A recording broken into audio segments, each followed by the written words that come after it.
ತುಂಬಾ ಜನರಿಗೆ ಯಾಕೆ ಮ್ಯಾನಿಫೆಸ್ಟೇಷನ್ ವರ್ಕ್ ಆಗಲ್ಲ ಅಂದ್ರೆ ಇಚ್ಛಾಶಕ್ತಿ ಜೊತೆ ಕ್ರಿಯಾಶಕ್ತಿ ಬಹಳ ಇಂಪಾರ್ಟೆಂಟ್. ನೀವು ಮನೇಲೆ ಮಲ್ಕೊಂಡ್ಬಿಟ್ಟು ನಾನು ಇಂಥ ದೊಡ್ಡ ವ್ಯಕ್ತಿ ಆಗಿ ನೋಡ್ತಿರೋ, ನಾನು ಏನಾಗ್ತೀನಿ ಅಂತ ಮುಂದೊಂದು ದಿನ ನೋಡ್ತಿರೋ, ಇವತ್ತು ಮಾತಾಡು ನೀನು ನಾನು ಏನಾಗ್ತೀನಿ ತಿಂಗ್ ಮಾತಾಡ್ತಾರೆ, ಇನ್ನು 2 ವರ್ಷ ಬಂದ್ಮೇಲೆ ಅದೇ ಹೇಳ್ತಿರ್ತಾರೆ. ನಿಮ್ಮ ಮ್ಯಾನಿಫೆಸ್ಟೇಷನ್ ಅಲ್ಲಿ ಎಷ್ಟೇ ನಿಮ್ಗೆ ವ್ಯಾಮೋಹಕ್ಕೆ ಒಳಪಡಿಸಿ ರಾಹು ಆಗಿರ್ಲಿ ಶುಕ್ರ ಆಗಿರ್ಲಿ ದುಡ್ಡಿನೇನ್ ತಗೊಂಬಂದು ಇಲ್ಲಿ ಕೊಡ್ತಾ ಇದ್ರು, ಶನಿ ಬಂದು ಟಕ್ಕಂತ ಅಡ್ಡಾಗ್ತಾರೆ. ಇವನ್ ತುಂಬಾ ಜನ ಮ್ಯಾನಿಫೆಸ್ಟೇಷನ್ ನ ಸಣ್ಣ ಆಗೋದಕ್ಕೂ ಉಪಯೋಗಿಸ್ತಾರೆ. ನಾನು ನಾಳೆಯಿಂದ ಸಣ್ಣ ಆಗ್ತಾ ಇದ್ದೀನಿ, ನಾನು ಪರ್ಫೆಕ್ಟ್ ಆಗಿದ್ದೀನಿ, ನಾನು ಹಿಂಗಿದ್ದೀನಿ ಅಂದ್ಬಿಟ್ಟು ಅದು ವರ್ಕ್ ಆಗ್ತಿರುತ್ತೆ. ಅದ್ರ ಜೊತೆಗೆ ನೀವು ಇಡೀ ನೇಚರ್ನು ಉಪಯೋಗಿಸ್ಕೋಬೇಕು. You have to work on that. Manifestation ಅನ್ನ ಒಂದು ದೈವಿಕವಾಗಿ ಮಾಡ್ಕೊಂಡು ಹೋಗಿ, ತುಂಬಾ ಒಳ್ಳೆ ಪವರ್ಫುಲ್ ಆಗಿರುತ್ತೆ. ಇದು ನಾನು ಇವತ್ತು ಹೇಳ್ತಾ ಇರೋದಲ್ಲ, ಎಲ್ಲಾ ಋಷಿ ಮುನಿಗಳು ಕೂತು ತಪಸ್ ಮಾಡಿದ್ದು, ಧ್ಯಾನ ಮಾಡಿದ್ದು ಅದೆಲ್ಲ ಮ್ಯಾನಿಫೆಸ್ಟೇಷನ್. ಕರಂಗುಲಿ ಅದ್ರ ಬಗ್ಗೆ ಈಗ ಬಹಳ ಈ ಸೋಷಿಯಲ್ ಮೀಡಿಯಾದಲ್ಲಿ ಅದನ್ನ ಹಾಕಿ ಇದು ಒಳ್ಳೇದು, ಅದ್ರ ಬಗ್ಗೆ ಏನ್ ಹೇಳ್ತಿದ್ವಿ? It absorbs negative energy. But ಅದು ಕೆಲವು ಎನರ್ಜಿನ ಏನ್ ಮಾಡುತ್ತೆ, ಬರೋ ಎಲ್ಲಾ ಎನರ್ಜಿನೂ ತಡೆದು ಬಿಡುತ್ತೆ. ಸೊ ನೀವು ನೋಡ್ಬಿಟ್ಟು ಹಾಕೋಬೇಕು, ಸುಮ್ನೆ ಹಾಕೋಬೇಡಿ ಕರಂಗುಲಿ ಮಾಲನ. ಯಾಕಂದ್ರೆ ನಿಮ್ಗೇನೋ ಒಳ್ಳೇದು ಬರೋದನ್ನು ಅದು ಸ್ಟಾಪ್ ಮಾಡ್ಬೋದು. ರೂಪಾ ಅವರೇ, ಬಹಳಷ್ಟು ವಿಷಯಗಳ ಬಗ್ಗೆ ಮಾತಾಡಿದ್ವಿ. ನಮಗೀಗ ಮ್ಯಾನಿಫೆಸ್ಟೇಷನ್ ಅಂದರೆ ಏನು? ಈಗ ಅದು ಬಹಳ ಪ್ರಚಲಿತದಲ್ಲಿರುವಂಥ ವರ್ಡ್. ಅದು ವಿಚಾರ, ಕಾನ್ಸೆಪ್ಟ್. ಆನ್ಲೈನ್ ಆಗ್ಬೋದು, ಜೆನ್ಜಿ ಅವರಾಗ್ಬೋದು, ಎಲ್ಲರೂ ಅಷ್ಟೇ ಮ್ಯಾನಿಫೆಸ್ಟೇಷನ್ ಮಾಡ್ತಾ ಇದ್ದೀನಿ, ನಾನು ಮ್ಯಾನಿಫೆಸ್ಟೇಷನ್ ಮಾಡ್ತಾ ಇದ್ದೀನಿ, ಮ್ಯಾನಿಫೆಸ್ಟೇಷನ್ ವರ್ಕ್ ಆಗತ್ತೆ ಅನ್ನೋದನ್ನ ಬಹಳ ಕೇಳಿದ್ದೀವಿ. ನಾನು ಮ್ಯಾನಿಫೆಸ್ಟೇಷನ್ ಮಾಡಿದ್ದೀನಿ, ಬಟ್ ಸಾಮಾನ್ಯ ಜನರಿಗೂ ಗೊತ್ತಾಗ ಹಾಗೆ ನೀವು ಅದ್ರ ಬಗ್ಗೆ ಹೇಳ್ತೀರಾ? ನಿಮ್ಗೆ ವರ್ಕ್ ಆಗಿದೆಯಾ ಮ್ಯಾಮ್? ಎಸ್. ಮ್ಯಾನಿಫೆಸ್ಟೇಷನ್ ಅನ್ನೋದು ಏನು ಅಂತ ಹೇಳಿದ್ರೆ, ಅಫರ್ಮೇಷನ್ ಆಗಲಿ ಮ್ಯಾನಿಫೆಸ್ಟೇಷನ್ ಆಗಲಿ ಪುರಾತನ ಕಾಲದಲ್ಲಿ, ಇವಾಗ ಯಾರೋ ಪಾಶ್ಚಿಮಾತ್ಯರು ಪರಿಚಯಿಸ್ಬಿಟ್ರು ಆ ಪದಾನ ಅಂತ ಅನ್ನೋದಲ್ಲ. ಋಷಿ ಮುನಿಗಳ ಕಾಲದಿಂದನೂ ಇತ್ತು. ಇದನ್ನ ಲಲಿತಾ ಸಹಸ್ರನಾಮದಲ್ಲಿ ನೀವು ನೋಡ್ತಾ ಹೋದ್ರೂ ಇಚ್ಛಾಶಕ್ತಿ, ಜ್ಞಾನಶಕ್ತಿ, ಕ್ರಿಯಾಶಕ್ತಿ. ಯಾವುದೇ ಒಂದು ಮ್ಯಾನಿಫೆಸ್ಟೇಷನ್ನ ನೀವು ಮೈಂಡ್ಗೆ ಹಾಕೊಂಡು ಅದನ್ನ ಮ್ಯಾನಿಫೆಸ್ಟ್ ಮಾಡ್ತಾ ಪಾಸಿಟಿವ್ ಆಗಿ ಯೋಚನೆ ಮಾಡ್ತಾ ಇರೋದು. ನೀವೊಂದು ಯೋಚಿಸಿ, ನೀವು ಸ್ಕೂಲ್ ಡೇಸಲ್ಲಿ ಇದ್ದಾಗಲಿಂದಾನೇ ನೀವು ಮ್ಯಾನಿಫೆಸ್ಟ್ ಏನೇನು ಮಾಡ್ಕೊಂಬಂದಿರ್ತೀರಾ ಅಂತಂದರೆ, ನಾನು ಮುಂದೊಂದು ದಿನ ಇಂಜಿನಿಯರಿಂಗ್ ಆಗಬೇಕು, ನಾನು ಮುಂದೊಂದು ದಿನ ಡಾಕ್ಟರ್ ಆಗಬೇಕು ರೀ, ನಮ್ಮ ಮಕ್ಳಿಗೆ ಅದೇ ಇಷ್ಟ ರೀ, ಡಾಕ್ಟರ್ ಓದಬೇಕು ಅಂತಿದ್ದಾಳೆ ಅಂತ ಅಪ್ಪ ಅಮ್ಮಂದ್ರ ತಲೆಗೂ ನಾವು ಹಾಕಿರ್ತೀವಿ ನಾವೇನಾಗಬೇಕು ಅನ್ನೋದು. ನಾವು ಮಾತ್ರನೇ ಅಲ್ಲ, ಅವರು ನಮ್ಮ ಬಗ್ಗೆ ಮ್ಯಾನಿಫೆಸ್ಟ್ ಮಾಡ್ಕೋತಿರ್ತಾರೆ. ಆಮೇಲೆ ನಾನು 10th ಪಾಸ್ ಆಗಲೇಬೇಕು, ಸೊಸೈಟಿ ನನ್ನನ್ನು ಏನಾರು ಅನ್ಕೊಳ್ಳುತ್ತೆ ಅನ್ನೋದನ್ನ ಪಾಸ್ ಆಗಬೇಕು ಅನ್ನೋದನ್ನ ನಾವು ಮ್ಯಾನಿಫೆಸ್ಟ್ ಮಾಡ್ತೀವಿ. ಪಾಸಿಟಿವ್ ಥಿಂಕಿಂಗ್ ಅಂತೀರಾ? ಎಸ್. ಅದನ್ನ ನೀವು ಇಡೀ ಬ್ರಹ್ಮಾಂಡದ ಜೊತೆ ನೀವು ಮಾತಾಡೋದು. ಅದು ನೀವು ನೆಕ್ಸ್ಟ್ ಲೆವೆಲ್ಗೆಲ್ಲ ಹೋದಾಗ ನಿಮ್ಮ ಚಕ್ರಗಳನ್ನ ಕೂಡ ಕನೆಕ್ಟ್ ಮಾಡ್ಕೊಂಡು ಮಾತಾಡೋದು. ಯೂನಿವರ್ಸ್ ಅಂತಾರಲ್ಲ, ಅದೇ ಹೋಲ್ ಯೂನಿವರ್ಸ್ ಜೊತೆ you have to get connected. ಅದರಲ್ಲೂ ನೆಕ್ಸ್ಟ್ ಸ್ಟೆಪ್ ಹೋಗ್ತೀರಾ ಅಂದ್ರೆ ಬೆಳಗಿನ ಜಾವ 3 ಗಂಟೆಗೆ ಎದ್ಬಿಟ್ಟು ಮಾಡ್ತೀರಾ ಬ್ರಾಹ್ಮಿ ಮುಹೂರ್ತದಲ್ಲಿ. ಸುಮ್ಮನೆ ನೀವು ಜನರಲ್ ಆಗಿ ಮ್ಯಾನಿಫೆಸ್ಟ್ ಮಾಡ್ಕೊಳ್ಳೋದು, ದಿನನಿತ್ಯ ನೀವು ಹೇಳ್ಕೊಳ್ಳೋದು. ಅಫರ್ಮೇಷನ್ ಮ್ಯಾನಿಫೆಸ್ಟೇಷನ್ ಏನು ಅಂದ್ರೆ, ಕೆಲವರು ಬರ್ದಿಟ್ಕೊಂಡು ಮಾಡ್ತಾರೆ. ಇದನ್ನು ಹಳೆಯ ಕಾಲದಲ್ಲೂ ಇತ್ತು, ಬರ್ದಿಟ್ಬಿಟ್ಟು ಹಿಂಗೆ ಅಂಟಿಸ್ಕೊಳ್ಳಿ ಗೋಡೆ ಮೇಲೆ. ಇದು ನನ್ನ ಕೆಲಸಗಳು ಅಂಟಿಸ್ಕೊಂಡಿದ್ದೀನಿ. ನಿಮ್ಮ ಹೋಮ್ ಟೂರ್ ಮಾಡ್ತಾ ನಾನು ಅದೇ ಅನ್ಕೊಂಡೆ, ಏನಿದು ಇಷ್ಟೊಂದು ಟೈಮ್ ಟೇಬಲ್ ಅಥವಾ ಏನಂತ. ಫಿಲ್ಮ್ ರಿಲೀಸ್ ಆಯ್ತಲ್ಲ, ಆ ಟೈಮಲ್ಲಿ ನನ್ನ ಕೆಲಸಗಳೆಲ್ಲ ಅಂಟಿಸ್ಕೊಂಡಿದ್ದೆ ಹಿಂಗೆ. ಇದು ಬುಕ್ಕಲ್ಲಿ ಬರ್ದಿಟ್ಕೋ, ಫೋನಲ್ಲಿ ಇಟ್ಕೋಲ್ಲ. ನಾನು ನೋಡಿದಾಗೆಲ್ಲ ನನ್ನ ಮೈಂಡ್ ಜ್ಞಾಪಿಸ್ಬೇಕು, ನೀನು ಸುಮ್ಮನೆ ಕೂತ್ಕೊಳ್ಳೋಕ್ಕಾಗಲ್ಲ, you have to work on this ಅಂತ. ಸೊ ಮ್ಯಾನಿಫೆಸ್ಟೇಷನ್ನು ಹಾಗೇನೆ, ನೀವು ಒಂದು ವಿಚಾರವನ್ನು ಇಟ್ಕೊಂಡಾಗ ಟ್ರಾಫಿಕ್ ಜಾಮ್ ಮಾಡ್ದಿರಾ, ಒಂದೇ ವಿಚಾರವನ್ನು ಇಟ್ಕೊಂಡು ಆ ಎನರ್ಜಿನ ಪುಷ್ ಮಾಡಿ ಅಲ್ಲಿಗೆ ಹೋಗೋದು. ರನ್ನಿಂಗ್ ರೇಸ್ ಥರ ಅದು. ಯು ಹ್ಯಾವ್ ಟು ಗೋ ಅಂತ ತಲುಪು. ಇದು ಫಿಸಿಕಲ್ ಎನರ್ಜಿಲಿ you are going and reaching. ಇದು ಬ್ರಹ್ಮಾಂಡಕ್ಕೆ ನೀವು ನಿಮ್ಮೊಳಗಿರುವ ಅಂತಃಶಕ್ತಿಯಿಂದ ಆ ಕನೆಕ್ಟ್ ಮಾಡಿ, ಇಡೀ ಬ್ರಹ್ಮಾಂಡನೇ ಇವಳಿಗಿದ್ ಬೇಕಂತೆ, ನಾವೆಲ್ಲ ತೊಗೊಂಡೋಗಿ ಕೊಡೋಣ ಅಂತ ತೊಗೊಂಬಂದು ಕೊಡುತ್ತೆ ನಿಮಗೆ. ಬಟ್ ಆದರೆ ಇಚ್ಛಾಶಕ್ತಿ ಜೊತೆ ಕ್ರಿಯಾಶಕ್ತಿ ಬಹಳ ಇಂಪಾರ್ಟೆಂಟು. ನೀವು ಕ್ರಿಯೆಗೆ ಒಳಪಡಲಿಲ್ಲ ಅಂತಂದ್ರೆ, ಈಗ ಅಲ್ಲೊಂದು ಗ್ಲಾಸಲ್ಲಿ ನೀರು ಇರುತ್ತೆ ಟೇಬಲ್ ಮೇಲೆ, ನೀರು ಇಲ್ಲಿಗೆ ಬಂದ್ಬಿಡು ಅಂತಾರೆ, ಬರಲ್ಲ. ಕೈ ಹಾಕಿ ಹಿಂಗೆ ತಗೋಬೇಕು. ಸೊ ಅದು ನಿನ್ನ ಬ್ರೈನ್ ನಿನಗೆ ಕೊಡುತ್ತೆ. ನಾನು ಕಾಫಿ ಕುಡಿಲೇಬೇಕಪ್ಪ ಅಂತ ಆಸೆ ಪಡ್ತೀರಾ, ಕಾಫಿ ನೀವು ಮಾಡ್ಕೊಂಡು ಕುಡಿಬೇಕು ಅಥವಾ ಅಂಗಡಿಗೆ ಹೋಗಿ ತೊಗೊಂಡು ಕುಡಿಬೇಕು. ಸೊ ನೀವು ಏನನ್ನೇ ಮ್ಯಾನಿಫೆಸ್ಟೇಷನ್ ಮಾಡಬೇಕು ಅಂದಾಗಲೂ ಋಷಿ ಮುನಿಗಳು ತಾವು ಮ್ಯಾನಿಫೆಸ್ಟ್ ಮಾಡ್ಕೊಂಡೇ ಒಂದು ಲೋಕದಿಂದ ಇನ್ನೊಂದು ಲೋಕಕ್ಕೆ ಟ್ರಾವೆಲ್ ಮಾಡೋರು. ಆಮೇಲೆ ಅವ್ರು ಎಷ್ಟು ಬ್ಯೂಟಿಫುಲ್ ಆಗಿ ಮ್ಯಾನಿಫೆಸ್ಟ್ ಮಾಡ್ಕೋತಿದ್ರು ಅಂದರೆ, ಇವತ್ತು ನೋಡಿ ಎಲ್ಲ ಗ್ರಹಮಂಡಲದೆಲ್ಲ ಒಂದು ಕಾಂಬಿನೇಷನ್ನು ಎಲ್ಲ ಹೇಗೆ ವರ್ಕ್ ಆಗುತ್ತೆ, ಗ್ರಹಣ ಆಗಿರಲಿ, ದಿನಗಳಾಗಿರಲಿ, ಆ ಪಂಚಾಂಗ ಆಗಿರಲಿ, ಎಲ್ಲವನ್ನು ನೀಟಾಗಿ ಬರ್ಕೊಟ್ಟಿದ್ರು. ಆಮೇಲೆ ಅವ್ರು ಎಷ್ಟು ಚೆನ್ನಾಗಿ ಮ್ಯಾನಿಫೆಸ್ಟ್ ಮಾಡಿಕೊಂಡೆ ಸೂಕ್ಷ್ಮ ಶರೀರದಲ್ಲೂ ಟ್ರಾವೆಲ್ ಮಾಡ್ಕೊಂಡು ಹೋಗೋರು. ಸೊ ನೀವು ಅದನ್ನು ತುಂಬ ಸ್ಟ್ರಾಂಗ್ ಆಗಿ ನೀವು ಬಿಲೀವ್ ಮಾಡ್ತೀರಾ, ನಿಮ್ಗೆ ಬೇಕೇ ಬೇಕು ಅಂತಂದಾಗ ಮ್ಯಾನಿಫೆಸ್ಟೇಷನ್ ಜೊತೆಗೆ ಕ್ರಿಯಾಶಕ್ತಿಯನ್ನು ಅಳವಡಿಸ್ಕೊಳ್ಳಿ. ಕ್ರಿಯಾಶಕ್ತಿ ಅಳವಡಿಸ್ಕೊಳ್ಳಿಲ್ಲ ಅಂತ ಹೇಳಿದ್ರೆ ನಿಮ್ಗೆ ಏನೂ ಸಿಗೋದಿಲ್ಲ. ಇದೇನು ಅಂತ ಹೇಳಿದ್ರೆ ಹಗಲ್ಗನ್ಸ್ ಕಾಣೋ ಥರ. ನೀವು ಮನೇಲೇ ಮಲ್ಕೊಂಡ್ಬಿಟ್ಟು ನಾನು ಇಂಥ ದೊಡ್ಡ ವ್ಯಕ್ತಿ ಆಗಿ ನೋಡ್ತಿರೋ, ನಾನು ಏನಾಗ್ತೀನಿ ಅಂತ ಮುಂದೊಂದು ದಿನ ನೋಡ್ತಿರೋ, ಇವತ್ತು ಮಾತಾಡು ನೀನು ನಾನು ಏನಾಗ್ತೀನಿ ತಿಂಗ್ ಮಾತಾಡ್ತಾರೆ, ಇನ್ನು 2 ವರ್ಷ ಬಂದಮೇಲೆ ಅದೇ ಹೇಳ್ತಿರ್ತಾರೆ, ನೋಡ್ತಿರೋ ನಾನು ಏನಾಗ್ತೀನಿ ಅಂತ. ಹಂಗೆ ವರ್ಕ್ ಆಗಲ್ಲ. ತುಂಬ ಜನರಿಗೆ ಯಾಕೆ ಮ್ಯಾನಿಫೆಸ್ಟೇಷನ್ ವರ್ಕ್ ಆಗಲ್ಲ ಅಂದರೆ, ಒಂದು ಸಬ್ಕಾನ್ಷಿಯಸ್ನೆಸ್ಸಲ್ಲಿ ಅವರೇನೆ ಅವ್ರಿಗೆ ಗೊತ್ತು ತಾನಲ್ಲಿ ರೀಚ್ ಆಗಲ್ಲ ಅಂತ. ಇವಾಗ ನನಗೆ 1 ಕೋಟಿ ರೂಪಾಯಿ ಬೇಕು, 1 ಕೋಟಿ ರೂಪಾಯಿ ಬೇಕು ಅಂತ ಹಿಂಗೆ ಕೂತ್ಕೊಂಡು ಜಪ ಮಾಡ್ತಾರೆ, ಅರ್ಜೆಂಟ್ ಇದೆ ಅಂತ ಅಂದ್ಬಿಟ್ಟು. ನಂಗೆ 1 ಕೋಟಿ ರೂಪಾಯಿ ಬಂದ್ಬಿಡ್ಲಿ ಅಂದರೆ ಬಂದ್ಬಿಡಲ್ಲ. ವಸ್ತು ರೂಪದ್ದು ಯಾವುದೂ ಬರೋದಿಲ್ಲ. ಆ ವಸ್ತು ರೂಪದ್ದು ಬರಬೇಕು ಅಂದಾಗ ನೀವು ಎನರ್ಜಿನ ಬರ್ನ್ ಮಾಡಿ ನೀವು ಕೆಲಸ ಮಾಡಲೇಬೇಕು. ಅದನ್ನು ಶನಿಗ್ರಹ ನಿಮ್ಗೆ ಹೇಳುತ್ತೆ. ನಿಮ್ಮ ಮ್ಯಾನಿಫೆಸ್ಟೇಷನಲ್ಲಿ ಎಷ್ಟೇ ನಿಮಗೆ ವ್ಯಾಮೋಹಕ್ಕೆ ಒಳಪಡಿಸಿ ರಾಹು ಆಗಿರಲಿ ಶುಕ್ರ ಆಗಿರಲಿ ದುಡ್ಡಿನ್ನೇನು ತೊಗೊಂಬಂದು ಇಲ್ಲಿ ಕೊಡ್ತಾ ಇದ್ರು, ಶನಿ ಬಂದು ಟಕ್ಕಂತ ಅಡ್ಡಾಗ್ತಾನೆ. ಸರಿ, ನೀವು ಒಂದು ಎನರ್ಜಿನ ನಂಬ್ತೀರಾ ಅಂದರೆ ಇನ್ನೊಂದು ಎನರ್ಜಿನೂ ನಂಬಬೇಕು. ಸೊ ನೀವು ಕ್ರಿಯಾರೂಪಕ್ಕೆ ತಗೊಳ್ಳಿಲ್ಲ ಅಂತಂದಾಗ ಇಫ್ ಯು ಡೋಂಟ್ ಡಿಸರ್ವ್ 1 ಕೋಟಿ ಕೊಡಲ್ಲ. ಅದು ಇಡೀ ಬ್ರಹ್ಮಾಂಡ ಕೊಡ್ತಿರಬಹುದು, ಆದರೆ ನಿನ್ನ ಕರ್ಮಫಲಗಳು ಕೊಡೋದಕ್ಕೆ ಒಪ್ಕೊಳ್ಳೋದಿಲ್ಲ. ಅದಕ್ಕೆ ನಾನು ಏನು ಹೇಳ್ತೀನಿ, manifestation is a beautiful thing. Even ತುಂಬ ಜನ ಮ್ಯಾನಿಫೆಸ್ಟೇಷನ್ನ ಸಣ್ಣ ಆಗೋದಕ್ಕೂ ಉಪಯೋಗಿಸ್ತಾರೆ. ನಾನು ನಾಳೆಯಿಂದ ಸಣ್ಣ ಆಗ್ತಾ ಇದ್ದೀನಿ, ನಾನು ಪರ್ಫೆಕ್ಟ್ ಆಗಿದ್ದೀನಿ, ನಾನು ಹಿಂಗಿದ್ದೀನಿ ಅಂದ್ಬಿಟ್ಟು ಅದು ವರ್ಕ್ ಆಗ್ತಿರುತ್ತೆ. ಅದ್ರ ಜೊತೆಗೆ ನೀವು ಇಡೀ ನೇಚರ್ನು ಉಪಯೋಗಿಸ್ಕೋಬೇಕು. You have to work on that. ಹೌದು, ನೀವು ಅದು ವರ್ಕ್ ಮಾಡಿದ್ರೆ ಖಂಡಿತ ಆಗುತ್ತೆ. ನನಗೊಂದು ಒಳ್ಳೆ ಕೆಲಸ ಸಿಗಲಿ ಅಂತ ನೀವು ಅನ್ಕೋತೀರಾ ಅಂತ ಇಟ್ಕೊಳ್ಳಿ, 1 ಲಕ್ಷ ರೂಪಾಯಿ ಸಂಬಳದ್ದು. ಆ ಕೆಲಸಕ್ಕೆ ನೀವು 100 ಕಡೆ ಅಪ್ಲೈ ಮಾಡ್ಕೋಬೇಕು. You have to try. At the same time ನಿಮ್ಮ ಮೈಂಡು ಅದನ್ನು ಅಪ್ಲೈ ಮಾಡ್ಕೊಂಡಾಗ ಮ್ಯಾನಿಫೆಸ್ಟೇಷನು ಇಡೀ ಬ್ರಹ್ಮಾಂಡ ನಿಮಗೆ ಸಪೋರ್ಟ್ ಮಾಡುತ್ತೆ. ಅದನ್ನೇ ನಾವು 100% ನಿಮ್ಮ ಮನಸ್ಸಿಂದ ಆಸೆ ಪಡೋದು ಅಂತ ಕೇಳೋದು. ನೀವು 100% ಆಸೆ ಪಟ್ಟಾಗ ಅದನ್ನ ಪಡ್ಕೊಳ್ಳೋದಕ್ಕೆ ನೀವು ಹೋಗ್ತೀರಾ. ಆಮೇಲೆ ನಮ್ಮಲ್ಲಿ ಇಂಡಿಯನ್ಸು ತುಂಬ ಚೆನ್ನಾಗಿ ಮ್ಯಾನಿಫೆಸ್ಟೇಷನ್ ಯಾವ್ದು ಗೊತ್ತಾ ಮಾಡೋದು, ಸ್ವಂತ ಮನೆ ಬೇಕು ಅನ್ನೋದು. ಹೌದಾ? ಸ್ವಂತ ಮನೆ ಅಂದ್ರೆ ಪಾಪ ಈಗ ಮಾಡ್ಕೊಳ್ಳೋದಲ್ಲ, ಅಮ್ಮ ಅಜ್ಜಿ ಕಾಲದಲ್ಲೇ ಇಟ್ಕೊಳ್ಳಿ. ಅವರೆಲ್ಲ ಸ್ವಂತ ಮನೆ ಬೇಕು, ಸ್ವಂತ ಮನೆ ಎಲ್ರ ಕಿವಿಗೂ ಹಾಕೋರದ್ನ. ಆ ಸ್ವಂತ ಮನೆ ಬೇಕು, ಸ್ವಂತ ಮನೆ ಬೇಕು, ಸ್ವಂತ ಮನೆ ಬೇಕು ಅನ್ನೋದೇ ಮ್ಯಾನಿಫೆಸ್ಟ್ ಆಗಿ ಒಂದಿನ ಸ್ವಂತ ಮನೆ ಆಗ್ತಿತ್ತು. ಅದನ್ನು ಮ್ಯಾನಿಫೆಸ್ಟ್ ಕೈಂಡ್ ಆಫ್ ಮ್ಯಾನಿಫೆಸ್ಟೇಷನ್. ಅಂದ್ರೆ ನೀವು ಪಾಸಿಟಿವ್ ಆಗಿ ಹೇಳ್ತಾ ಹೋದಾಗ ಅದು ಖಂಡಿತ ವರ್ಕ್ ಆಗುತ್ತೆ. ಇದು ಪ್ರೀತಿಲೂ ವರ್ಕ್ ಆಗಿದೆ ತುಂಬಾ ಜನರಿಗೆ.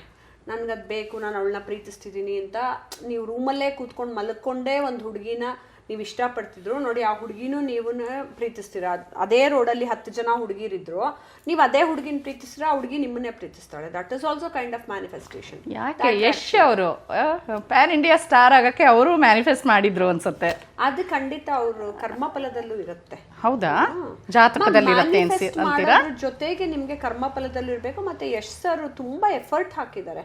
ನಾ ಹೇಳ್ದಂಗೆ ನೀವು ಸುಮ್ಮನೆ ಮೈಂಡಲ್ಲಿ ಆಸೆ ಪಟ್ಬಿಟ್ರೆ ನಾನು ನಾಳೆ ಮಹಾರಾಜ ಆಗ್ತೀನಿ ಅಂತ, ಇನ್ಕ್ಲೂಡಿಂಗ್ ಮಹಾರಾಜರಿಗೇನೆ ವರ್ಕ್ ಆಗಲ್ಲ. ಯುದ್ಧ ಮಾಡ್ಲೇಬೇಕಲ್ವಾ. ನಾ ಮಹಾರಾಜ, ನಾ ಮಲ್ಕೊಂಡಿರ್ತೀನಿ ಮನೇಲಿ ಊಟ ಮಾಡ್ಕೊಂಡು ಒಬ್ಬಟ್ಟು ತಿನ್ಕೊಂಡು ಅಂದ್ರೆ ಆಗ್ತಿತ್ತ? ಮಹಾರಾಜ ಕೂಡ ಎದ್ದು ತನ್ನ ಪ್ರಾಣ ಭಯವನ್ನ ಬಿಟ್ಟು ಹೋರಾಟ ಮಾಡ್ಬೇಕಾಗಿತ್ತು. ಯಾವುದೇ ನೀವು ಕೆಲಸವನ್ನ ತಗೊಂಡು ಏನನ್ನೇ ಮ್ಯಾನಿಫೆಸ್ಟ್ ಮಾಡ್ಕೊಂಡ್ರು ಪ್ರತಿಯೊಂದನ್ನು ಪಾಸಿಟಿವ್ ಆಗಿ ಮಾಡ್ಕೊಂಡು ಎಲ್ಲಾ ರೀತಿಯ ಎಫರ್ಟ್ ಹಾಕ. ಒಂದಿಷ್ಟು ಉದಾಹರಣೆಗಳನ್ನು ಕೊಡ್ಬೋದಾ? ಒಂದಿಷ್ಟು ಎಕ್ಸಾಂಪಲ್ಸ್ ಎಲ್ರಿಗೂ ಗೊತ್ತಿರೋ ಅಂತವ್ರು ಮ್ಯಾನಿಫೆಸ್ಟ್ ಮಾಡಿರ್ಬೋದು ಅಂತ ಅಂದಾಜ್ ಮಾಡ್ಬೋದಾ? ಪ್ರಿಯಾಂಕಾ ಚೋಪ್ರಾ ಹೇಳಿದ್ರು, ಅವರಮ್ಮ ಮ್ಯಾನಿಫೆಸ್ಟ್ ಮಾಡಿದ್ರು ಈ ತರ ಅಂತ ಆಗ್ಬೇಕು ಅನ್ನೋದನ್ನ. ಮತ್ತೆ ಇವ್ರು ಹೇಳಿದ್ರು, ಇನ್ನೊಂದಷ್ಟು ಜನ ತುಂಬಾ ಜನ ಹೀರೋಯಿನ್ಗಳು ಅದೇ ರೀತಿ ದೊಡ್ಡ ಲೆವೆಲ್ಗೆ ಹೋಗಿ ರೀಚ್ ಆಗ್ಬೇಕು ಅಂತ ತುಂಬಾ ಜನ ಮಾಡ್ಕೊಂಡಿದ್ರು. ಶಾರುಖ್ ಖಾನ್ ಸಹಿತ ಒಂದ್ಸರಿ ಮಾಡ್ಕೊಂಡಿದ್ರು. ನಾನು ಹೇಳಿದ್ನಲ್ಲ, ನಮ್ಗಳಿಗೂ ಎಲ್ರಿಗೂ ಚಿಕ್ಕ ವಯಸ್ಸಿಂದ ನಾನು ಮುಂದೊಂದು ದಿನ ದೊಡ್ಡ ಆರ್ಟಿಸ್ಟ್ ಆಗ್ಬೇಕು, ನಾ ಮುಂದೊಂದು ದಿನ ದೊಡ್ಡ ನಾಯಕರಾಗಬೇಕು, ನಾ ಮುಂದೊಂದು ದಿನ ದೊಡ್ಡ ಸಾಹಿತಿ ಆಗಬೇಕು, ಆ ಥರ ಮ್ಯಾನಿಫೆಸ್ಟ್ ಮನಸ್ಸಿನಲ್ಲಿ ಅಂತರಾಳದ ಆಸೆ ಅಂತ ಹೇಳ್ತೀವಲ್ಲ, ಆ ಅಂತರಾಳದ ಆಸೆಯನ್ನ ಇವತ್ತಿನ ದಿನ ಮ್ಯಾನಿಫೆಸ್ಟೇಷನ್ ಅಂದ್ರೆ ಒಂದ್ ಕಡೆ ಕೂತ್ಕೊಂಡು ದಿನದಲ್ಲಿ 3 ಸತಿ ಹಿಂಗೆ 9 ಟೈಮ್ಸ್ ಹೇಳ್ಕೊಳ್ಳಿ, 6 ಟೈಮ್ಸ್ ಹೇಳ್ಕೊಡಿ, 3 ಟೈಮ್ಸ್ ಹೇಳ್ಕೊಡಿ, ಮತ್ತು ಅಫರ್ಮೇಷನ್ ಬರೆದಿಟ್ಕೊಳ್ಳಿ ಅಂತ ಹೇಳ್ತಾರೆ. ಅವಾಗಲೂ ನಾವು ಶ್ರೀರಾಮ್ ಜೈರಾಮು ಮತ್ತು ಬುಕ್ಗಳೆಲ್ಲ ಭಕ್ತಿ ಮಾರ್ಗಕ್ಕೆ ಹೋಗೋರು ಕೂಡ ಮ್ಯಾನಿಫೆಸ್ಟೇಷನ್ನ ದೇವ್ರ ಜೊತೆ ಒಂದಾಗಕ್ಕೆ ಬುಕ್ಕಲ್ಲಿ ಬರೀತಿದ್ರು. ಶ್ರೀರಾಮ್ ಜೈರಾಮು ಮತ್ತು ದೇವ್ರದ್ದು ಓಂ ಶ್ರೀ ರಾಘವೇಂದ್ರಾಯ ನಮಃ ಅದೆಲ್ಲ, ಓಂ ಸಾಯಿರಾಮ್ ಎಲ್ಲಾನು ಬರೀತಿದ್ರು. ಸೊ ನಿಮಗೆ ಅಫರ್ಮೇಷನ್ನ ಅವಾಗಲೂ ಬರೆದಿಡ್ತಾ ಇದ್ರು. ನಾನು ಇದಾಗ್ತೀನಿ, ನಾನು ಅದಾಗ್ತೀನಿ. ಡೈರಿ ಬರೆಯೋ ಪದ್ಧತಿ ಅವಾಗಲೂ ಇತ್ತು. ಹೌದು. ನಾನು ಮುಂದೆ ಮಾಡೋ ಕೆಲಸನೂ ಬರೀತಿದ್ವಿ. ಅದೇನಂತ ಹೇಳಿದ್ರೆ, ನೀವು ಬರ್ದಿಡೋದ್ರಿಂದ ನಿಮ್ಮ ಎನರ್ಜಿ ಫ್ಲೋ ಅಲ್ಲಿ ಚಾಪು ಮೂಡಿಸಿರುತ್ತೆ. ಸೊ ನೀವು ಅದನ್ನ ಮಾಡ್ಲಿ ಅಂತ ಮುಂದಕ್ಕೆ ತಗೊಂಡು ಹೋಗುತ್ತೆ. ಇನ್ನು ಕೆಲವಷ್ಟು ಜನ ಮಾಡಿ ಗೋಡೆ ಮೇಲೆ ಅಂಟಿಸ್ಕೊಳ್ತಿದ್ರು, I must do this, I should become notice board, ನಾನು ಆಗ್ತೀನಿ ಅನ್ನೋದನ್ನೇ. ಸೊ ಆಗ್ತೀನಿ ಅನ್ನೋರು ನಿಜವಾದ ಲೀಡರ್ಸು ಎಷ್ಟು ಬ್ಯೂಟಿಫುಲ್ ಆಗಿ ವರ್ಕ್ ಮಾಡ್ತಾರೆ ಅಂದ್ರೆ, ಅಲ್ಲಿ ಹಾಕೊಂಡಿರೋದ್ರ ಜೊತೆಗೆ ಮೈಂಡಲ್ಲಿ ಇಟ್ಕೊಂಡು ಓಡ್ತಾರೆ ಆ ಕಡೆಗೆ. See that is when you are going to achieve. ಇನ್ನು ಕೆಲವ್ರು ಏನು ಮಾಡ್ತಾರೆ, ನಾನು ಮ್ಯಾನಿಫೆಸ್ಟೇಷನ್ ಮಾಡ್ತಾ ಇದ್ದೀನಿ ಅಂತ ಕೆಟ್ಟದಾಗಿ ನೆಗೆಟಿವ್ ಮಾಡೋದಕ್ಕೂ ಮ್ಯಾನಿಫೆಸ್ಟ್ ಮಾಡ್ತಾರೆ. ಅವರೆಲ್ಲ ಹಾಳಾಗೋಗ್ಲಿ, ಇವ್ರು ಹಾಳಾಗೋಗ್ಲಿ, ಅದು ವರ್ಕ್ ಆಗುತ್ತಾ ಆ ಥರ ಎಲ್ಲ ಮಾಡಿದ್ರೆ? ಅಂದ್ರೆ ನೆಗೆಟಿವ್ ಎನರ್ಜಿನ ಸ್ಪ್ರೆಡ್ ಮಾಡಕ್ಕೆ ಮಾಡ್ತಾರೆ ಅವರು, ಅದನ್ನು ಮಾಡ್ತಾರೆ ಕೆಟ್ಟವರು. ಅಲ್ಲ, ಅದು ವರ್ಕ್ ಆಗುತ್ತಾ ಆ ಥರ ಮ್ಯಾನಿಫೆಸ್ಟ್ ಮಾಡಿದ್ರೆ? ಅಂದ್ರೆ ನೀವು ಎದುರು ಮನೆ ಮೇಲೆ, ಪಕ್ಕದ ಮನೆ ಮೇಲೆ ಏನೋ ಹೊಟ್ಟೆ ಕಿಚ್ಪಡೋದು ಮ್ಯಾನಿಫೆಸ್ಟೇಷನ್ ಮಾಡಿ ತಲೆನೋವು ಬರ್ಬೋದು, ಜ್ವರ ಬರ್ಬೋದು, ಒಂದು ಎನರ್ಜಿ ಹೋಗಿ ನೆಗೆಟಿವ್ ಇದು ಒಂದು ಎನರ್ಜಿ ಹೋಗೇ ಹೋಗುತ್ತೆ. ಬಟ್ ಅದು ಮಾಡಿದವನಿಗೆ ಬ್ಯಾಡ್ ಕರ್ಮ ಅಲ್ವಾ, ಆ ಬ್ಯಾಡ್ ಕರ್ಮ ಆಗೇ ಆಗುತ್ತೆ. ಯಾವಾಗ್ಲೂ ಒಳ್ಳೇದನ್ನ ಮಾತಾಡಿ, ಅಶ್ವಿನಿ ದೇವತೆಗಳು ಅಸ್ತು ಅಸ್ತು ಅಂತಿರ್ತಾರೆ ಅಂತ ಒಳ್ಳೇದನ್ನೇ ಮಾತಾಡಿ ಅಂತ ಮೊದ್ಲಿಂದ ಹೇಳ್ಕೊಂಬಂತಿರೋದು. ಸಿ ಈ ಮ್ಯಾನಿಫೆಸ್ಟೇಷನ್ ಪದ್ಧತಿ ತಾತ ಮುತ್ತಾತಂದ್ರುಗಳು ಎಲ್ಲಾ ಕಾಲದಲ್ಲೂ ಇತ್ತು. ಸೊ ಮ್ಯಾನಿಫೆಸ್ಟ್ ಮಾಡೋ ಅಂಥವ್ರಿಗೆ ಒಂದು ಮೂರು ಸಿಂಪಲ್, ಒಂದು 3 to 5 ಸಿಂಪಲ್ ಟಿಪ್ಸ್ ಹೇಳಿ. ಈಗ ಜೆನ್ಸಿ ಅವರೆಲ್ಲ ಮ್ಯಾನಿಫೆಸ್ಟೇಷನಲ್ಲಿ ಬಿಲೀವ್ ಮಾಡ್ತಾರೆ ಅಂತ ಹೇಳಿದೆ. ಸೊ ಯಾರ್ಯಾರು ಮ್ಯಾನಿಫೆಸ್ಟ್ ಮಾಡಬೇಕು ಅಂತಿದ್ದಾರೆ, ವರ್ಕ್ ಆಗಬೇಕು. ಮ್ಯಾನಿಫೆಸ್ಟೇಷನ್ ಅನ್ನ ಒಂದು ದೈವಿಕವಾಗಿ ಮಾಡ್ಕೊಂಡು ಹೋಗಿ, ತುಂಬಾ ಒಳ್ಳೆ ಪವರ್ಫುಲ್ ಆಗಿರುತ್ತೆ. ಇದು ನಾನು ಇವತ್ತು ಹೇಳ್ತಾ ಇರೋದಲ್ಲ, ಎಲ್ಲಾ ಋಷಿ ಮುನಿಗಳು ಕೂತು ತಪಸ್ ಮಾಡಿದ್ದು, ಧ್ಯಾನ ಮಾಡಿದ್ದು, ಅದೆಲ್ಲ ಮ್ಯಾನಿಫೆಸ್ಟೇಷನ್ನೇ. ಸುಮ್ಮನೆ ಕೂತ್ಕೊಂಡ್ಬಿಟ್ಟು ನನಗೆ ಸೀರೆ ಕೊಡು, ನನಗೆ ಬಟ್ಟೆ ಕೊಡು, ಮನೆ ಕೊಡು ಮಾಡಲಿಲ್ಲ ಋಷಿ ಮುನಿಗಳಾಗ್ಲಿ, ದೇವರಾಗ್ಲಿ. ಇವನ್ ಶಿವನ್ ನೋಡಿದ್ರು ಅವನು ತಪಸ್ಸು ಮಾಡ್ತಾ ಇರ್ತಾನೆ, ಕೃಷ್ಣನ್ ನೋಡಿದ್ರು ತಪಸ್ಸಲ್ಲಿ ಇರ್ತಾನೆ ಅಂತ ಹೇಳಿದ್ರೆ ಯೋಗದಲ್ಲಿ ಅವರೆಲ್ಲರೂ ಮಾಡ್ತಿದ್ದ ಮ್ಯಾನಿಫೆಸ್ಟೇಷನ್. ಏನೇನು ಮ್ಯಾನಿಫೆಸ್ಟ್ ಮಾಡ್ತಿದ್ರು, ಏನು ಜಗತ್ತಿಗೆ ಬೇಕಾಗಿತ್ತು, ಹೇಗೆ ನಡಿಬೇಕು ಅನ್ನೋದನ್ನ ಮ್ಯಾನಿಫೆಸ್ಟ್ ಮಾಡ್ತಿದ್ರು. ಅದು ನಾವು ಮನುಷ್ಯರು ಚಿಕ್ಕ ಚಿಕ್ಕ ಲೆವೆಲಲ್ಲಿ ಮಾಡ್ಕೋತೀವಿ. ನಂಗೊಂದು ಸ್ವಂತ ಮನೆ ಕೊಡು, ನನಗೆ ಹಿಂಗೆ ಮಾಡಿಸು. ಏನು ಸಾಮಾನ್ಯ ಎಲ್ಲ ಮನುಷ್ಯರಿಗೂ ಅದದೇ ಆಸೆ ಇರುತ್ತೆ. ಏನಿರುತ್ತೆ ಆಸೆ? ಒಂದು ಮನೆ ಇರಬೇಕು, ದುಡ್ಡು ಇರಬೇಕು, ಕಾರ್ ಇರಬೇಕು. ಮನೆ ಇರಬೇಕು, ದುಡ್ಡು ಇರಬೇಕು, ಕಾರ್ ಇರಬೇಕು. ನಿನಗೆ ಕಂಫರ್ಟಬಲ್ ಆಗಿ ದುಡ್ಡು ಇದ್ಬಿಡ್ಬೇಕು, ನೀವು ಹೋಗಿ ಪಾರ್ಟಿ ಮಾಡ್ಕೊಂಡ್ಬಿಡ್ಬೇಕು. ಸರಿ, ಅದಾದ್ಮೇಲೆ ವಾಟ್ ನೆಕ್ಸ್ಟ್? ವಾಟ್ ನೆಕ್ಸ್ಟ್ ಅನ್ನೋದಕ್ಕೆ ಏನು ಮ್ಯಾನಿಫೆಸ್ಟೇಷನ್ ಮಾಡ್ತಿರ್ತೀರಾ? ಸೊ ಎಲ್ಲ ಮನುಷ್ಯಂಗೂ ಒಂದು ಸಾಮಾನ್ಯ ಮನುಷ್ಯನ ಸ್ಥಿತಿಯ ಆಸೆಗಳೇ ಅಂತೆ. ಪರಮಾತ್ಮ ಅದನ್ನು ಹೇಳ್ತಾನೆ. ಎಲ್ಲ ಮನುಷ್ಯರಿಗೂ ಸಾಮಾನ್ಯ ಮನುಷ್ಯರದ್ದೇ ಆಸೆ ಇರುತ್ತೆ ಅಷ್ಟೇ. ನನಗೆ ಹಿಂಗೆ ಮದುವೆ ಟೈಮಿಗೆ ಮದುವೆ ಆಗಬೇಕು, ದುಡ್ಡು ಟೈಮಿಗೆ ದುಡ್ಡು ಬರಬೇಕು, ನನಗೆ ಕಾರ್ ಇಟ್ಕೊಂಡ್ಬಿಡ್ಬೇಕು, ನಾನು ಎಲ್ಲರ ಮುಂದೆ ನಾನು ಹಿಂಗೆ ಇದ್ಬಿಡ್ಬೇಕು, ಬ್ಯಾಂಕಲ್ಲಿ ಒಂದಿಷ್ಟು ಬ್ಯಾಲೆನ್ಸ್ ಇರಬೇಕು, ನಾನು ಬೇಗ ರಿಟೈರ್ಡ್ ಆಗಬೇಕು, ನಾನು ಎಂಜಾಯ್ ಮಾಡಬೇಕು ಲೈಫ್ನ ಅಂತ. What do you mean by enjoying? So ಅದಕ್ಕೆ ಮ್ಯಾನಿಫೆಸ್ಟೇಷನನ್ನು ಏನು ಸ್ಟ್ರಾಂಗಾಗಿ ಮಾಡ್ಕೊಳ್ತೀರಾ ಅಂತ ಅನ್ನೋದ್ರ ಮೇಲೆ ಡಿಪೆಂಡ್ ಆಗುತ್ತೆ. ಸಾಮಾನ್ಯ ಮನುಷ್ಯರೆಲ್ಲ ಅಷ್ಟೇ ಮಾಡ್ಕೊಳ್ಳೋದು. ದುಡ್ಡು ಬೇಕು ಅನ್ಕೋತಾರೆ, ಮನೆ ಬೇಕು ಅನ್ಕೊತಾರೆ, ಅಥವಾ ಒಂದು ಒಳ್ಳೆ ಸ್ಥಾನಕ್ಕೆ ಹೋಗಬೇಕು ಅಂತ ಅನ್ಕೊತಾರೆ. ಸೊ ಇದನ್ನು ನೀವು ದೈವಿಕವಾಗಿ ಮಾಡಿದಾಗ ಇದೇನು ಅಂದರೆ ಸ್ಪೀಡಾಗಿ ಹೋಗಿ ಅಚೀವ್ ಮಾಡ್ತೀರಾ. ಹೇಗೆ ಋಷಿ ಮುನಿಗಳು ಮಾಡಿದ್ರು, ಹೇಗೆ ಪರಮಾತ್ಮನೇ ಕೂತ್ಕೊಂಡು ತಪಸ್ಸನ್ನ ಮಾಡಿದ್ನೋ ಆ ರೀತಿ ಬೇಗ ಹೋಗಿ ರೀಚ್ ಆಗ್ತೀರಾ. ಇವಾಗೆಲ್ಲ ಬಂದಿರೋದೇನು ಅಂತ ಹೇಳಿದ್ರೆ ಒಂದು ಸಿಂಪ್ಲೆಸ್ಟ್ ವೇನಲ್ಲಿ ಒಂದು ಇಮ್ಯಾಜಿನ್ ಮಾಡ್ಕೊಳ್ಳಿ, ನೀವು ತೊಗೋತಿದ್ದೀರಾ, ನಿಮಗೆ ಸಿಗ್ತಿದೆ, ನಿಮಗೆಲ್ಲ ಬರ್ತಿದೆ, ನಿಮ್ಮ ಹತ್ರ ಬರ್ತಿದೆ ಅನ್ನೋದನ್ನು ಎನರ್ಜಿನ ಮಾಡ್ಕೋತೀರಾ, ಅಥವಾ ನೀವು ಆಲ್ರೆಡಿ ಆಗೋಗಿದ್ದೀರಾ ಅನ್ನೋ ರೀತಿ ಫ್ಯೂಚರ್ ಟೆನ್ಸಲ್ಲಿ ನೀವು ಮಾಡ್ಕೊಳ್ಳಿ. ಆವಾಗ ನಿಮಗೆ ಅದು ಬರುತ್ತೆ ಬ್ರಹ್ಮಾಂಡದಿಂದ ಅಂತ. ನಾವು ಹೆಂಗೆ ಮ್ಯಾನಿಫೆಸ್ಟ್ ಮಾಡ್ತೀವಿ ಅಂದರೆ ಬೈ ಯೂಸಿಂಗ್ ಬೀಜಾಕ್ಷರ ಮಂತ್ರ. ಯಾಕೆ ಅಂದರೆ those are more powerful. So ಬೀಜಾಕ್ಷರ ಮಂತ್ರದ ಜೊತೆಗೆ ನೀವು ಮ್ಯಾನಿಫೆಸ್ಟ್ ಮಾಡ್ಕೊಳ್ತಾ ಹೋದಾಗ ಒಂದು ಬೀಜಾಕ್ಷರ ಮಂತ್ರದ ವೈಬ್ರೇಷನ್ ಆ್ಯಂಡ್ ಎನರ್ಜಿ ಅದು ಹೋಗ್ತಾ ಇರುತ್ತೆ. ನಿಮ್ಮ ಮ್ಯಾನಿಫೆಸ್ಟೇಷನ್ ಚಿತ್ಶಕ್ತಿ ಅಂತ ಕರಿತೀವಿ, ಇಮ್ಯಾಜಿನೇಷನ್ನು. ಚಿತ್ಶಕ್ತಿಯಲ್ಲಿ ಇಮ್ಯಾಜಿನೇಷನ್ನು ಹೋಗ್ತಾ ಇರುತ್ತೆ, ಮಂತ್ರದ ವೈಬ್ರೇಷನ್ನು ಹೋಗ್ತಾ ಇರುತ್ತೆ. ಆವಾಗ ನಿಮಗೆ ಬೇಗ ಅದು ವರ್ಕ್ ಆಗುತ್ತೆ. ಅಂದರೆ ವರ್ಕ್ ಹೆಂಗಾಗುತ್ತೆ ಗೊತ್ತಾ, ನೀವು ಮನೇಲೇ ಕೂತಿರೋ ವರ್ಕ್ ಆಗಲ್ಲ. ನೀವು ಎದ್ದು ಏನು ಕೆಲಸ ಮಾಡಬೇಕು ಅಂತ ಒಂದು ದಾರಿ ತೋರಿಸುತ್ತೆ. ಓಕೆ, ಅದನ್ನು ನೀವೇ ಮಾಡಬೇಕು ವರ್ಕು. ಕರ್ಮ ಮಾರ್ಗದಲ್ಲಿ ಇಫ್ ಯು ಡೋಂಟ್ ವರ್ಕ್, ಯಾವ ಮ್ಯಾನಿಫೆಸ್ಟೇಷನ್ನು ವರ್ಕ್ ಆಗಲ್ಲ. ನೀವು ಊಟ ಮಾಡಬೇಕು ಅಂದರೆ ನೀವು ಹಿಂಗೆ ಕೈ ಎತ್ತಿ ಕೈ ಆ್ಯಕ್ಷನ್ ಮಾಡೇ you have to eat. Okay, ನಾನು ಒಂದಿಷ್ಟು ಇನ್ಸ್ಟಾಗ್ರಾಮ್ ಆಗ್ಬೋದು, ಈ ಸೋಷಿಯಲ್ ಮೀಡಿಯಾದಲ್ಲಿ ಒಂದಿಷ್ಟು ಮ್ಯಾನಿಫೆಸ್ಟೇಷನ್ ಎಕ್ಸ್ಪರ್ಟ್ಸಿಂದು ಒಂದಿಷ್ಟು ರೀಲ್ಸ್ ನೋಡ್ತಿರ್ತೀವಲ್ಲ, ಒಂದಿಷ್ಟು ಜನ ಹೇಳ್ತಾರೆ ಈ ನೀರನ್ನ ಇಡಿ, ಅದನ್ನ ಮ್ಯಾನಿಫೆಸ್ಟ್, ಅದೆಲ್ಲ ನಿಜಾನಾ? ನಾವು ಅದನ್ನೇ ಮಂತ್ರ ರೂಪದಲ್ಲಿ ನಾವು ಮಾಡ್ತೀವಿ. ಇವಾಗ ಮಾಂತ್ರಿಕರೆಲ್ಲ ಒಂದು ಕಮಂಡಲ ಹಿಡ್ಕೊಂಡು, ಮಾಂತ್ರಿಕರು ಯಾಕೆ, ಋಷಿಮುನಿಗಳು ಕಮಂಡಲದಲ್ಲಿ ನೋಡಿ ಆ ನೀರಿನ ಮಂತ್ರ ಹಿಂಗಾಕಿ ನೀನ್ ನಾಯಿ ಆಗು ಅಂದ್ರೆ ನಾಯಿ ಆಗ್ತಿದ್ರು, ಕೋತಿ ಆಗು ಅಂದ್ರೆ ಕೋತಿ ಆಗ್ತಿದ್ರು. ಶಾಪಗ್ರಸ್ತರೆಲ್ಲ ಬರೋದು, ದೇವಾನು ದೇವತೆಗಳಿಗೂ ದೇವರು ಶಾಪ ಕೊಡ್ತಿದ್ರಲ್ಲ, ನೀನು ಕುಬ್ಜನಾಗಿ ಹೋಗು, ಇದಾಗು, ನೀನು ಭೂಲೋಕದಲ್ಲಿ ಒಂದು ಇದಾಗ ಹೋಗು ಅಂತ ಹೇಳಿ ಕೊಟ್ಬಿಟ್ರೆ ಆ ನೀರ್ಗೆ ಅಷ್ಟು ಮಂತ್ರಶಕ್ತಿ ಇತ್ತು. ಆ ನೀರಿಗೆ ಒಂದು ಪಂಚಭೂತಗಳಲ್ಲಿ ನೀರಿಗೊಂದು ಹಿಡ್ಕೊಳ್ಳೋ ಎನರ್ಜಿ ಇದೆ. ಇವನ್ ಈ ರುದ್ರಾಕ್ಷಿ ಬಗ್ಗೆ ನಾನು ಕೇಳಬೇಕು ಅಂತಿದ್ದೆ, ಇದ್ರದ್ದು ಏನು ಮಹತ್ವ? ರುದ್ರಾಕ್ಷಿ ಆಗ್ಲಿ, ತುಳಸಿ ಆಗ್ಲಿ, ರುದ್ರನಾಕ್ಷಿ ಶಿವಂದಿದು. ರುದ್ರಾಕ್ಷಿ ಆಗ್ಲಿ, ತುಳಸಿ ಆಗ್ಲಿ, ಎನಿ ಬೀಡ್ಸು, ವುಡ್ ಬೇಸ್ಡ್ ಬೀಡ್ಸ್ಗೆ ಒಂದು ಹಿಡ್ಕೊಳ್ಳೋ ಶಕ್ತಿ ಇರುತ್ತೆ, ಎನರ್ಜಿಯನ್ನು. ಸೊ ಅದಕ್ಕೆ ನೀವು ಇದನ್ನೇನೇ ಮ್ಯಾನಿಫೆಸ್ಟ್ ಮಾಡಿದ್ರು ಅಥವಾ ಪೂಜೆ ಮಾಡ್ಕೊಂಡ್ರು, ನೀವೇನೇ ಜಪ ಮಾಡ್ಕೊಂಡ್ರು, ನೀವೇ ಹಾಕೊಂಡಾಗ ಆ ಎನರ್ಜಿ ಅದ್ರದ್ದು ಒಂದು ಟೈಮ್ ಫ್ರೇಮಲ್ಲಿ ಅಲ್ಲೇ ಕೂತಿರುತ್ತೆ. ಸೊ ಅದಕ್ಕೆ ಅವಾಗಿನ ಕಾಲದಿಂದ ನಾವು ಜಪಕ್ಕೆ ವುಡ್ ಬೇಸ್ಡ್ ಅಂದ್ರೆ ಯಾರು ಬೇಕಾದ್ರೂ ಹಾಕ್ಬೋದಾ? ಅದು ಯಾರು ಬೇಕಾದ್ರೂ ಹಾಕ್ಬೋದು. ರುದ್ರಾಕ್ಷಿ ಇದು ಮರದಿಂದ ಸಿಗೋದಲ್ವಾ, ಯಾರು ಬೇಕಾದ್ರೂ ಹಾಕ್ಬೋದು. ಅದು ಯಾರ್ಯಾರು ದೇವರನ್ನ ಪ್ರೀತಿಸ್ತಾರೋ ಅವರೆಲ್ಲ ಹಾಕೋಬಹುದು. ಅದಕ್ಕೆ ಅಂತ ಮಡಿ ಮೈಲಿಗೆ ಏನಿಲ್ಲ ಮ್ಯಾಮ್. ಇದಕ್ಕೆಲ್ಲ ಜಾತಿ, ಮಡಿ, ಮೈಲ್ಗೆ, ತೊಂದರೆ, ಸೂತ್ಕ ಅವೆಲ್ಲ ಏನಿಲ್ಲ. ಓಕೆ. ಇದೆಲ್ಲ ದೇವ್ರಿಗೆ. ಇನ್ನೊಂದು ಒಂದು ಪ್ರಶ್ನೆ ಇದೆ. ಒಂದು ಮಾಲ ಕರಂಗುಲಿ ಮಾಲ, ಅದ್ರ ಬಗ್ಗೆ ಈಗ ಬಹಳ ಈ ಸೋಷಿಯಲ್ ಮೀಡಿಯಾದಲ್ಲಿ ಇದನ್ನ ಹಾಕಿ ಇದು ಒಳ್ಳೇದು, ಅದ್ರ ಬಗ್ಗೆ ಏನ್ ಹೇಳ್ತೀರಾ? ಬಟ್ ಕರಂಗುಲಿ ಮಾಲ you have to be careful. ಏನು ಅಂತ ಹೇಳಿದ್ರೆ ಕರಂಗುಲಿ ಅನ್ನೋದು ಒಂದು ಮರದ್ದು ಪೀಸ್. ಹೌದಾ? ಅದು ನಿಮ್ಗೆ ಏನಾದ್ರೂ ಕೋರ್ಟ್ ಕೇಸ್ ಇದ್ರೆ, ತುಂಬಾ ತೊಂದರೆ ಆಗ್ತಿದ್ರೆ, ತುಂಬಾ ಏನೋ ಜೀವ ಭಯ ಇದ್ರೆ ಅಂತ ಟೈಮ್ಗಳಲ್ಲಿ ನಾನು ಕೋರ್ಟ್ ಕೇಸ್ಗೆ ಅಂತ ಹಾಕೊಂಡ್ರೆ ನಿಮಗೆ ನೆಗೆಟಿವ್ ಎನರ್ಜಿ ತುಂಬಾ ಬರ್ತಿದೆ ಅಂತ. ಈಗ ಇನ್ನೊಂದು ಸೈಕಲಾಜಿಕಲ್ ಇಲ್ನೆಸ್ ಏನಾಗಿದೆ ಗೊತ್ತಾ ಎಲ್ರಿಗೂ. ಸುಮ್ಮನೆ ಸಿಂಪಲ್ ಆಗಿ ಮನೇಲಿ ಕೂತಿರೋರ್ನು ಮೇಡಮ್ ಅವರೆಲ್ಲ ನನ್ನ ಮೇಲೆ ಕಣ್ಣಾಕ್ಬಿಟ್ಟಿದ್ದಾರೆ ಮೇಡಮ್ ಅವರೆಲ್ಲ ನನ್ನ ಮೇಲೆ ಹೊಟ್ಟೆ ಕಿಚ್ಪಡ್ತಾರೆ ಮೇಡಮ್. ನಂದು ದೊಡ್ಡ ವ್ಯಕ್ತಿಗಳನ್ನೇ ಹೊಟ್ಟೆ ಕಿಚ್ಪಡಕ್ಕೆ ಟೈಮ್ ಇರಲ್ಲ. ಯಾಕೆ ನೀವು ಹಂಗೆ ಅಸ್ಯೂಮ್ ಮಾಡ್ಕೊಂಡು ಮನೇಲೇ ಕೂತ್ಕೊಂಡ್ಬಿಡ್ತಾರೆ ಇವರು ಸೈಕಲಾಜಿಕಲಿ. ಎಲ್ಲರೂ ನನ್ನೇ ನೋಡ್ತಿದ್ದಾರೆ, ಎಲ್ಲರೂ ನನ್ನ ಹೊಟ್ಟೆ ಕಿಚ್ಪಡ್ತಾರೆ, ಎಲ್ಲರೂ ನನ್ನ ಮೇಲೆ ಕಣ್ಣಾಕ್ಬಿಟ್ಟಿದ್ದಾರೆ ಅಂತ. ಅದೆಲ್ಲ ಏನು ತಟ್ಟಲ್ಲ. ಡಾಕ್ಟರ್ ರಾಜ್ಕುಮಾರ್ ಅವರೇನೆ ಎಲ್ರಿಗೂ ಪ್ರಿಯವಾಗಿ ಎಲ್ಲಾ ಕಡೆ ಓಡಾಡ್ತಿದ್ರು. ಎಲ್ರು ಕಣ್ಣಾಕ್ತಾರೆ ಅಂತ ಮನೇಲೆ ಕೂತ್ಕೊಂಡ್ಬಿಟ್ಟು ಹೆಂಗ್ ಮಾಡಕ್ ಆಗ್ತಿದ್ ದೊಡ್ಡ ಲೀಡರ್ಸ್. ಇವಾಗ ಮೋದಿಜಿಗೆ ಎಷ್ಟ್ ಜನ ಕಣ್ಣಾಕ್ತಾ ಇರ್ತಾರೆ, ನಂಗೆ ಕಣ್ಣಾಕ್ತಾರೆ ಅಂತ ಮನೇಲೆ ಕೂತ್ಕೊಂಡ್ಬಿಡಕ್ಕಾಗತ್ತ? ಹಂಗಲ್ಲ ಅದು. ಕರಂಗುಲಿ ಮಾಲ ದೇವಿ ದಿವನ್ ಕರಂಗುಲಿನ ಕೋತ್ಪನ್ನ ನಾರಾಯಣ ದಶಾಕೃತಿಯ ನಮಃ ಅಂತ ದೇವಿ ಲಲಿತಾ ಸಹಸ್ರನಾಮದಲ್ಲೂ ಬರುತ್ತೆ. ಅದು ಮರ ಏನು ಅಂದ್ರೆ it absorbs negative energy. But ಅದು ಕೆಲವು ಎನರ್ಜಿನ ಏನು ಮಾಡುತ್ತೆ, ಬರೋ ಎಲ್ಲ ಎನರ್ಜಿನೂ ತಡೆದು ಬಿಡುತ್ತೆ. ಸೊ ನೀವು ನೋಡ್ಬಿಟ್ಟು ಹಾಕ್ಕೋಬೇಕು ಕರಂಗುಲಿ ಮಾಲ ಹಾಕ್ಕೋಬೇಕು. ಇವಾಗ ನಿಮ್ಗೆ ಏನೋ ಒಳ್ಳೇದೇ ಫೋರ್ಸ್ಫುಲಿ ಹಿಂಗೆ ಬರ್ತಿದ್ರು, ಆ ಎನರ್ಜಿನ ಸ್ಟಾಪ್ ಮಾಡಿದ್ರೆ ನಿಮಗೆ ಬರೋದು ಹೊರಟೋಗುತ್ತೆ. ಜಪ ಮಾಡಿ ನೀವು ಪೂಜೆ ಮಾಡ್ಕೊಳ್ತಾ ಇರೋರು, ತುಂಬಾ ದೊಡ್ಡ ಮಟ್ಟದಲ್ಲಿರೋರು, ಖಂಡಿತವಾಗ್ಲೂ ಆಧ್ಯಾತ್ಮಿಕವಾಗಿ ಉನ್ನತ ಮಟ್ಟದಲ್ಲಿರೋರು, ದೇ ಕ್ಯಾನ್ ಪ್ರೊಟೆಕ್ಟ್ ದಟ್, ಹಾಕ್ಕೋಬಹುದು. ಸೊ ಇಲ್ಲದೆ ಇರೋರು ಸುಮ್ಮನೆ ಹಾಕ್ಕೋಬೇಡಿ ಕರಂಗುಲಿ ಮಾಲನ. ಯಾಕಂದ್ರೆ ನಿಮ್ಗೇನೋ ಒಳ್ಳೇದು ಬರೋದನ್ನು ಅದು ಸ್ಟಾಪ್ ಮಾಡ್ಬೋದು. ಅದೇನಂದ್ರೆ ಎನರ್ಜಿ ಸ್ಟಾಪ್ ಮಾಡೋ ವೆಪನ್. ಟೋಟಲಿ ಎನರ್ಜಿ ಸ್ಟಾಪ್ ಮಾಡುತ್ತೆ. ನೆಗೆಟಿವ್ ಆಗ್ಬೋದು, ಪಾಸಿಟಿವ್ ಆಗ್ಬೋದು. ಅದಕ್ಕೆ ನೆಗೆಟಿವ್ ಪಾಸಿಟಿವ್ ಅನ್ನೋದು. ಬಟ್ ನೀವು ಅದನ್ನ ಪಾಸಿಟಿವ್ ಆಗಿ ಮಂತ್ರ ಜಪ ಮಾಡಿ ಮಾಡಿ ಮಾಡಿ ಮಾಡಿ ಮಾಡಿ ಹಾಕೋತೀರಾ ಅಂದ್ರೆ ಹಾಕೊಳ್ಳಿ.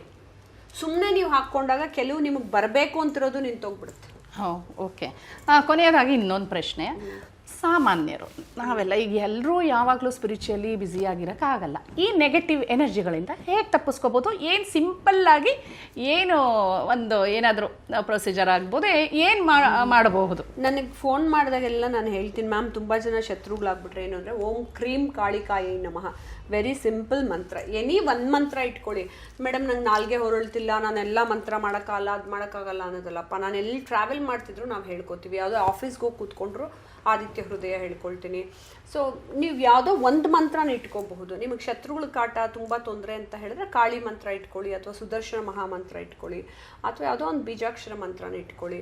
ಅದನ್ನು ಇಟ್ಕೊಂಡೇ ನೀವು ಮಾಡ್ಕೋಬಹುದು. ಓಂ ಕ್ರೀಂ ಕಾಳಿಕಾಯಿ ನಮಃ ಇಟ್ಕೊಂಡಾಗ ನಿಮಗೆ ಸ್ವಲ್ಪ ನಿಮ್ಮಿಂದ ನೆಗೆಟಿವ್ ಎನರ್ಜಿ ದೂರ ಹೋಗೋಕ್ಕೆ ಶುರು ಆಗುತ್ತೆ, ಕಾಳಿ ಎನರ್ಜಿ ನಿಮ್ಮೊಳಗೆ ಬಂದಾಗ. ಓಕೆ. ರೂಪಾ ಅವರೇ ಬಹಳಷ್ಟು ಮಾಹಿತಿ ಹೇಳಿದ್ರಿ. ಮ್ಯಾನಿಫೆಸ್ಟೇಷನ್ ಏನು, ರುದ್ರಾಕ್ಷಿ ಮಹತ್ವ ಏನು, ಎಲ್ಲದ್ರ ಬಗ್ಗೆ ಹೇಳಿದ್ರಿ. ಈಗ ನಮಗೆ ನಿಮ್ಮ ರಾಜಕೀಯ ಕ್ಷೇತ್ರದ ಬಗ್ಗೆ ಒಂದಿಷ್ಟು ಬ್ರೀಫಾಗಿ ಹೇಳಬೇಕು.